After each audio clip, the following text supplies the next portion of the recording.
Hello, my name is Eric, and I'm with themoresuccessfulyou.com, and today I want to talk about higher order derivatives.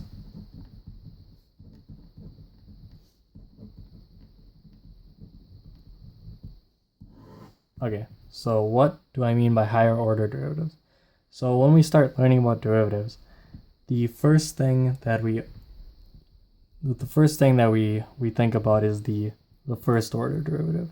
So f of x equals, so we have a function y equals f of x, and then the first order derivative is f prime of x. And so that's essentially the linear approximation term to a function. So if we have a function like this and we're at a point x, then the first order derivative is going to be the slope of this line. And so it's telling you how much the function is changing linearly at that point. And so for higher order derivatives, now we want to look at the derivative of the derivative, or the derivative of the derivative of the derivative, and etc. So we want to look at f double prime of x, f triple prime of x, f taking n derivatives of x. We want to be looking at these terms. And to calculate this, it's pretty straightforward. So let's do a couple examples. So let's let f of x equals x cubed. Let's compute all the derivatives for this function. F prime of x equals 3x squared. So we know how to do that. Okay, so now let's take the derivative, the second derivative. So we're just taking the derivative of this. So if f of x equals 3x squared, then f prime of x equals 6x. And we know the derivative of this equals 6. And if f of x equals if f of x equals 6x, then we know that f prime of x is 6. And that means that the third order derivative of this function is 6. So there we go. That was simple enough. With polynomials, it's a very simple process. You just keep applying the power rule that we learned about, and you just keep going down the line. Simple as that. Alright, so now let's do another example.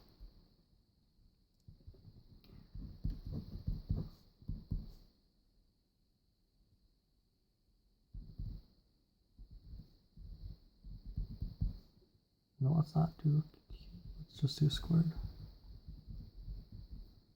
Alright, so let's take some derivatives here. Prime of x. We have the derivative of the first one times the second one plus the first one times the derivative of the second one. Now we have two product rules we have to do. So we have the derivative of the first one times the second one plus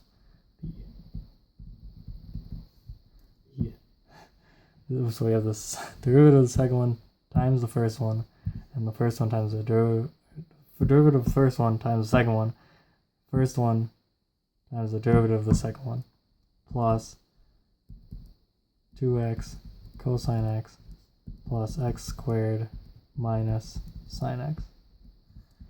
So this is gonna get complicated pretty fast. We'll leave it at that. That's just gonna keep getting bigger and big. There's gonna be a lot of terms there. But you get the process.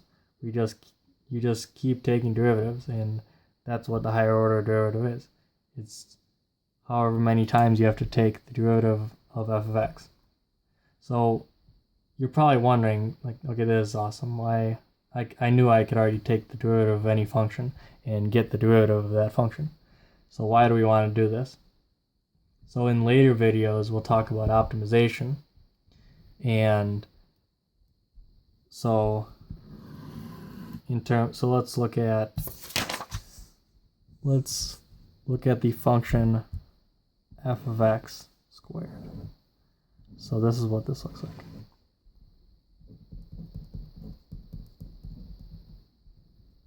Alright, so the derivative of this is 2x. Second derivative is 2. So in optimization, what we look at is we look at the second derivative. And if it's positive, then we know that when the first derivative is 0, then it'll be a local minimum because of this condition, and we'll talk about that in a later video. But that's the whole reason that why we need higher order derivatives. Okay, let's do one more example.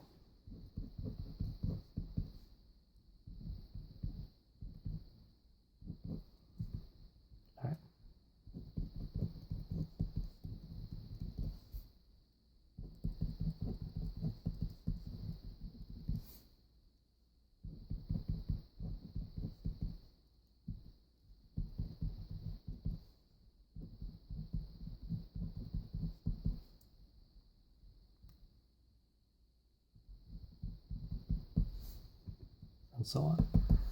So this is an interesting example. So the derivative of sine or cosine, because we know that the derivative of cosine would be minus sine, that it's cyclical. You just go around the circle. Depending on where you're at, you figure out where you're at, and then you just keep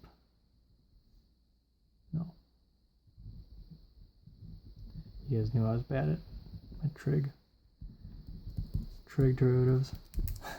Okay, so anyways, so you just keep going around the circle, and that's when you keep taking derivatives of sine and cosine, it's always the cosine goes to negative sine and sine goes to cosine. So if this video was of help to you, leave a like, leave a comment, and hopefully I can answer your questions if you have any remaining questions for me.